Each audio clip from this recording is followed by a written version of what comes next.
You get involved with someone, believe that this time it's going to work out. Give yourself completely, try to do everything right. And once again, it ends the same way. Confused, hurt, with the feeling that you chose the wrong person.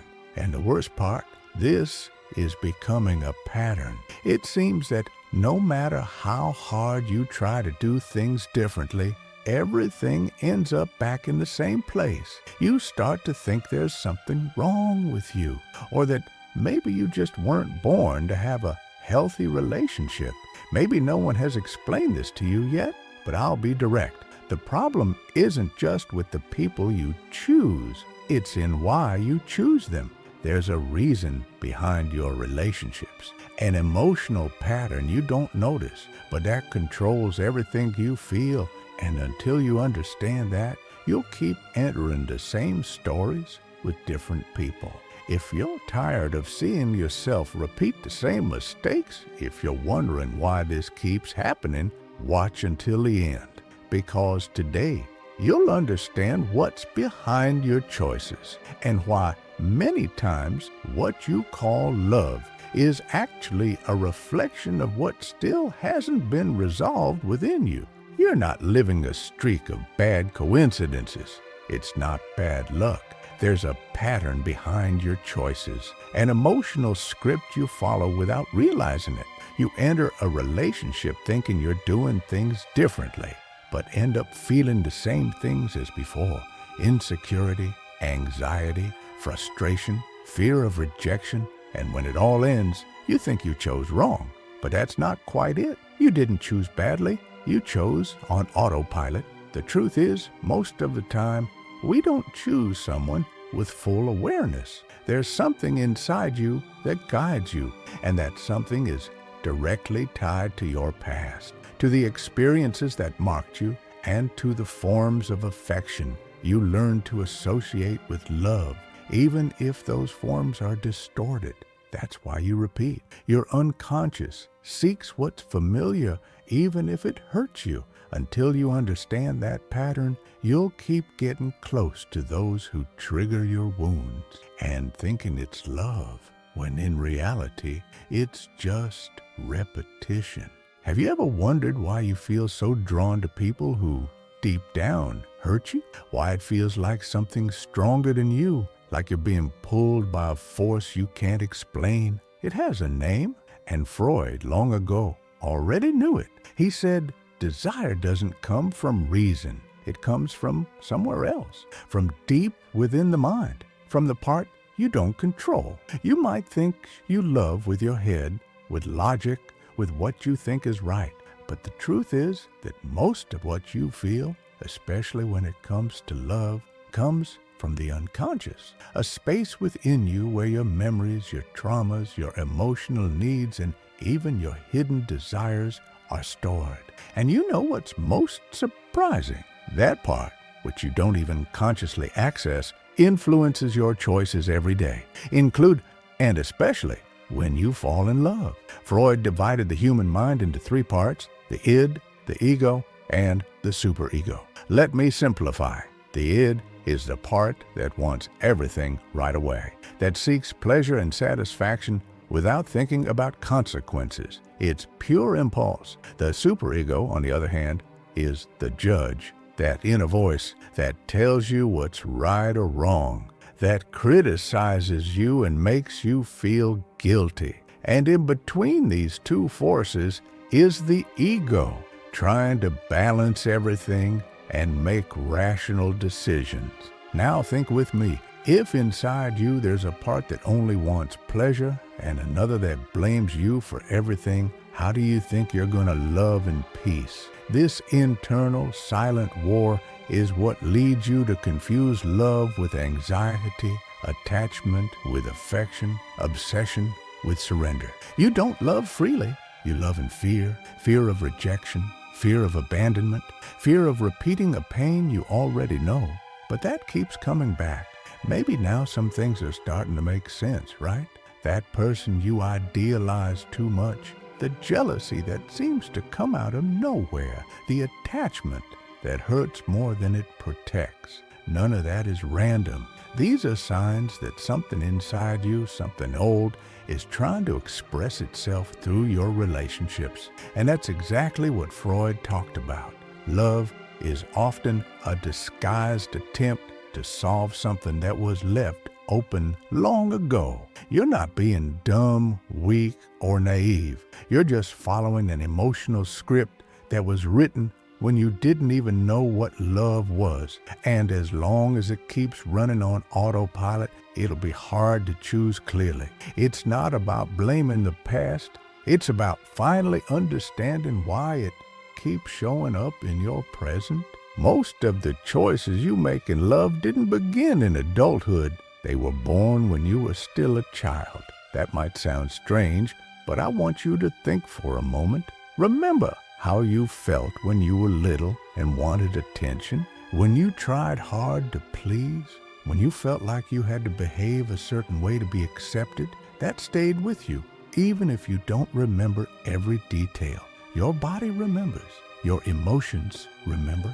Freud believed that much of what we feel and do in adulthood has roots in how we were loved or not as children. If you grew up hearing that you had to earn affection, you might end up thinking it's normal to love someone who only gives you crumbs. If you were ignored, you might become overly attached to anyone who shows the slightest sign of affection. If you were rejected, you might feel drawn precisely to those who treat you with indifference, not because you like it, but because it feels familiar. The unconscious works like this. It seeks what's familiar, even if what's familiar is pain. Even if it hurts you, it's as if deep inside you're saying, if I can get this person to love me, it's like I've fixed what was left unresolved back then. You want it to be different this time, but the script is the same. That's why you repeat. That's why it feels like you're stuck in a cycle. It's not bad luck. It's your inner child trying to resolve what it never had the chance to understand. And maybe that explains why. When someone loves you genuinely, it feels strange, like something's off, like something is missing. But what's missing isn't emotion. It's pain. You got used to pain. And when it doesn't show up, you don't know if it's love. This is the hardest part to realize, but also the most liberating. Because once you understand you've been living by patterns that aren't truly yours, patterns that were learned, inherited, repeated, you can begin to make different choices. Choices that don't come from the wound, but from awareness. You probably believe that you fall in love with people based on what you see, what you talk about, what you feel in the moment. But the truth is, that choice begins long before that, much earlier. What you feel when connecting with someone doesn't always have to do with the person themselves. Often, it has more to do with what they awaken inside of you. Freud explained that love doesn't arise only from the present. It's an emotional response based on previous experiences. When someone attracts you, there's a mix of conscious and unconscious elements at play. Sometimes it feels like admiration, chemistry, connection.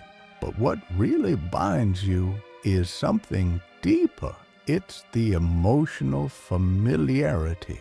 Even if the situation is hurting you, you connect with someone who, in some way, represents something you've already lived. Someone who makes you feel something you've known before, even if it's painful. And you call that love, deep connection, destiny. But in truth, it's just your unconscious trying to complete an old cycle. That's why healthy, stable relationships sometimes feel dull, because they don't bring that same anxiety, the butterflies, the tension you've learned to confuse with passion.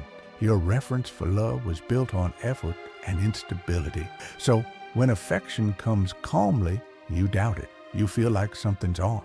That's the trap.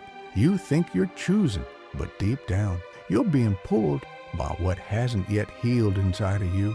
And as long as you keep calling that repetition true love, you'll keep getting hurt the same way. Have you ever caught yourself trying too hard to please, to be the person the other expects?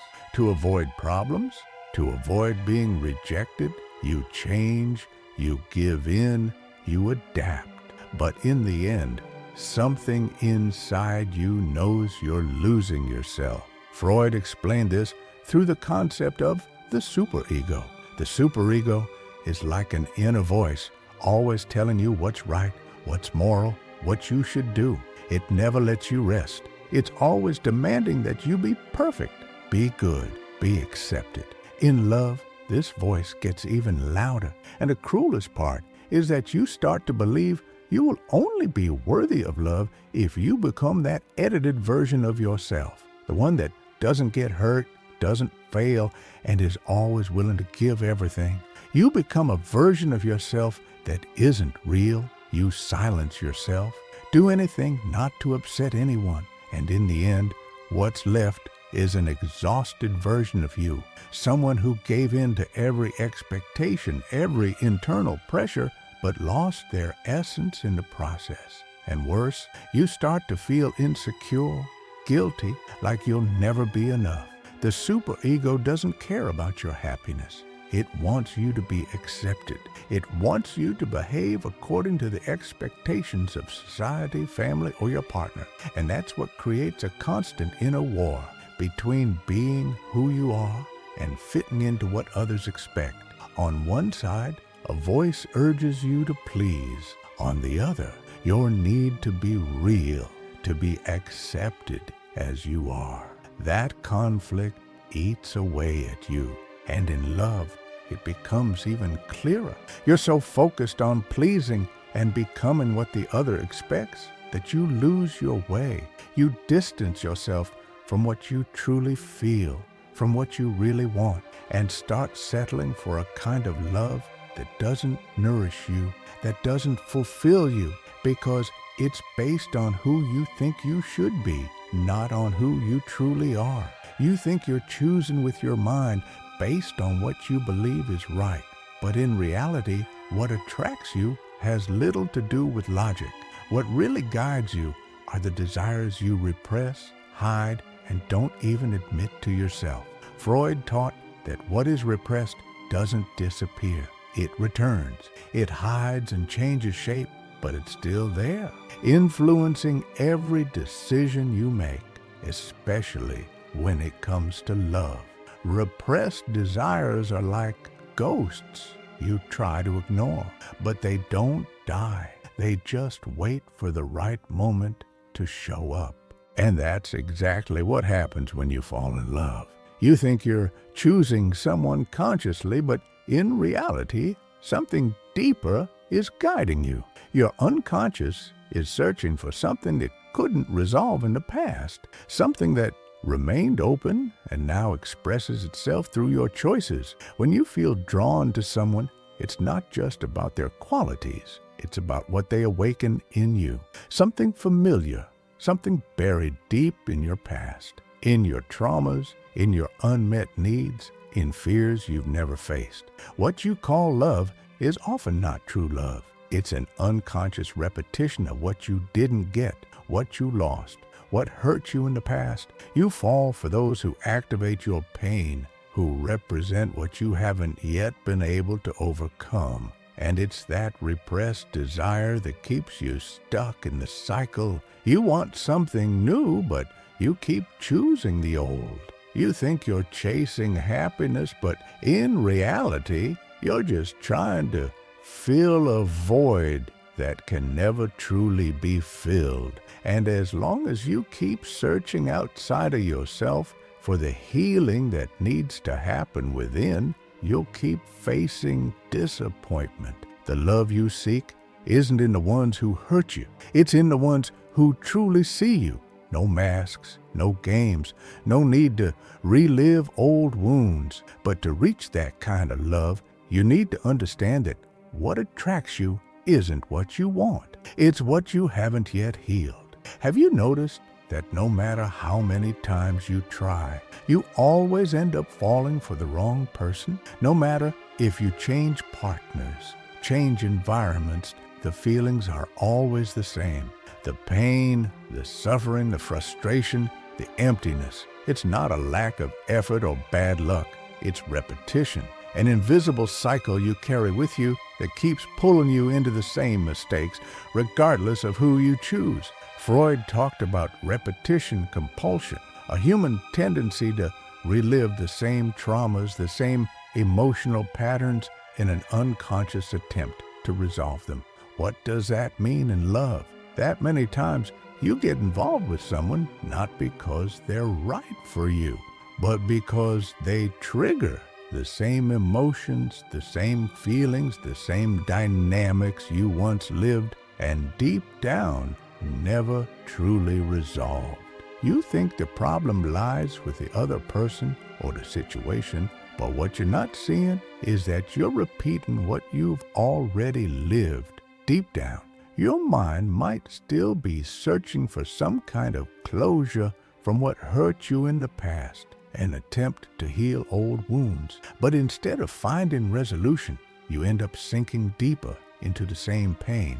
You are, quite literally, addicted to a kind of love that hurts you, not because you want to be, but because without realizing it, you've come to associate love with suffering. You learned in childhood or in past relationships that love equals effort, sacrifice, tension. And now, every time you fall in love, that cycle plays out again. The pain becomes an emotional habit, and the only way to break that cycle is to recognize that it exists. Until you do, you'll keep getting involved with the same kind of people in the same kind of situations, hoping for a different outcome, but never finding one. And instead of freeing yourself, you'll only sink deeper into the emotions that haunt you. It's not about luck or making bad choices. It's about recognizing the pattern, understanding where it comes from, and finally breaking it. That's the first step toward making choices that can truly lead you to a love that heals, not one that breaks you. Yes, there is a way out, but it's not easy. It requires that you stop blaming others and start looking inward, to look with courage at the patterns you've been repeating, to look at the choices you've been making, the dynamics you've been feeding, not with judgment, but with the intention to understand. The first step toward change is awareness. You need to recognize that what's happening isn't luck or misfortune, it's a pattern. And this pattern exists because unconsciously you're still trying to resolve something from the past, something that was never fully healed. So before you try to change the other person, before you blame the one you got involved with, the question needs to be, what inside me is attracting this? Why do I keep getting involved with people who don't do me any good? Recognizing that doesn't mean blaming yourself. It means taking responsibility. It means understand that you have the power to choose differently. When you stop blaming others and start looking within, you begin to free yourself.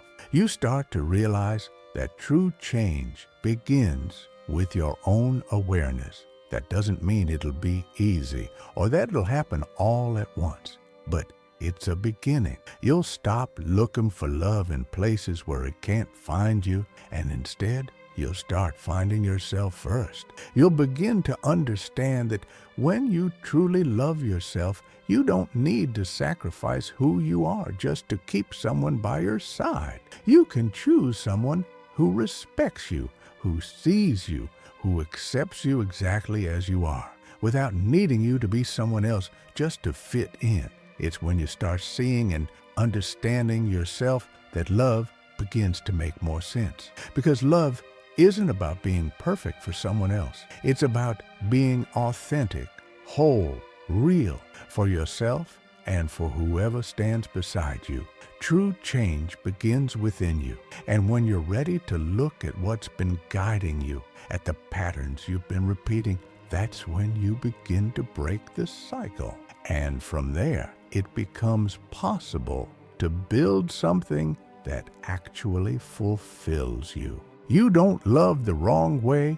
You love with the part of you that's still wounded. And as long as that part is in control, you'll keep attracting what hurts you even if you don't want to. Not because you're choosing wrong, but because you haven't yet understood what's guiding you. The pain you feel isn't a sign that love doesn't exist. It's a sign that you're loving from a place of hurt, not healing. True change begins when you stop blaming others and start looking at yourself with honesty, with courage, because the moment you begin to understand yourself, to see yourself fully, you'll realize that you can choose differently. And that is truly liberating. Now, I want to hear from you.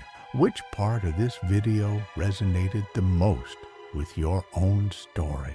What do you feel you need to shift within yourself to finally break this cycle and start building healthier relationships? Leave your thoughts in the comments. I read every one. And if you know someone stuck in this same pattern, share this video with them. It might be exactly what they need to start their own healing. Don't forget, in the next video, we're going to talk about how trauma often chooses for you, even before you realize it. It won't be easy, but it will be necessary. See you there.